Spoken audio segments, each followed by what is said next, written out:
Everyone, welcome to my channel. तो आज हम देखते हैं कि प्लूरल फ्लूइड का एनालिसिस कैसे करेंगे। पिछले वीडियो में देखा था कि प्लूरल डेपिंग कैसे करेंगे स्टेप बाय स्टेप। तो जो प्लूरल फ्लूइड निकला है उसके बाद हमने जो सैंपल भेजे थे एलडीएच, प्रोटीन और एडीए, ये सारे भेजने के बाद जो रिजल्ट आएगा तो वो उससे हम पता लगा सकते हैं कि इसका कोज क्या है, ट्रांसयूरेटिव है या एक्सयूरेटिव है। तो आज हम इस वाले एपिसोड में हम प्लूरल फ्लूइड एनालिसिस सीखेंगे।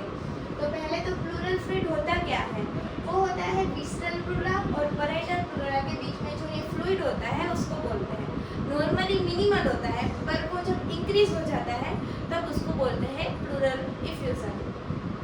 इसका एनालिसिस क्यों इम्पोर्टेंट है, क्योंकि इसका हम कोज फाइंड करने के लिए कि इन्फेक्शन की वजह से, टीबी की वजह से, या फिर मेलिग्नेंसी की वजह से, या फिर कोई सिस्टमिक इलनेस हो उसकी वजह से भी प्लूरल इफ्यूजन हो सकता है। इसमें होते हैं 3 स्टेप।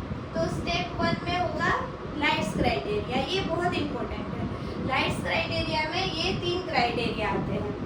ये करता है कि फ्लूइड है वो एक्सयूरेटिव है, ये उसके लिए क्राइटेरिया है।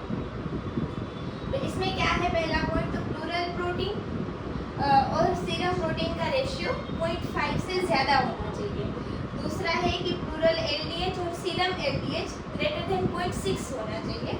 और थर्ड है प्लूरल एलडीएच जो होना चाहिए 2/3 सीरम एलडीएच से।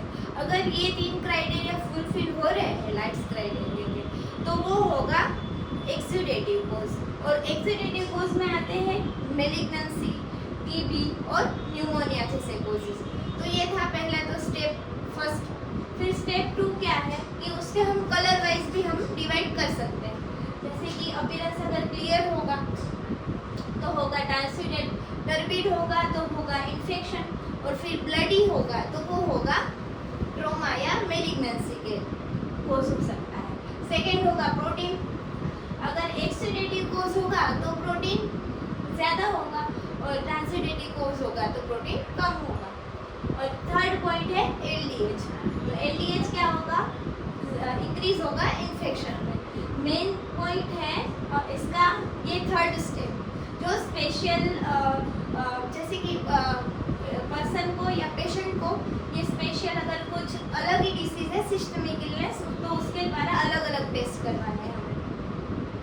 पहले तो ग्लूकोज है, तो अगर आरए का पेशेंट है, इन्फेक्शन है या फिर टीबी है तो उसमें कम होगा। फिर एक एडी है जो इंक्रीज होगा टीबी।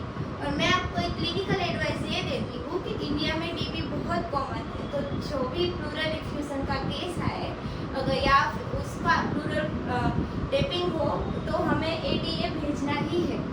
तो अगर वो इंक्रीज होगा तो वो प्राइमरी इंडिकेट करता है इन इंडिया ट्यूबरक्यूलोसिस। फिर थर्ड है पीएच, जो एम्पाइमा इंडिकेट करता है अगर डिक्रीज हुआ तो। साइटोलॉजी मेलिग्नेंसी में करवाते हैं, सेल्स कौन से बड़े हैं कि नहीं बड़े हैं। और ग्राम स्टेन और कल्चर इन्फेक्शन में करवाते हैं। फिर कॉमन कोजेस, ये तो आपको पता ही होगा, ट्रांसयूरेटिव और एक्सयूरेटिव। ट्रांसयूरेटिव हो गए लीवर सिरोसिस में, हार्ट फेलियर, सिस्टमिक कोजेस यानी ट्रांसयूरेटिव, आप ऐसा याद रखिए।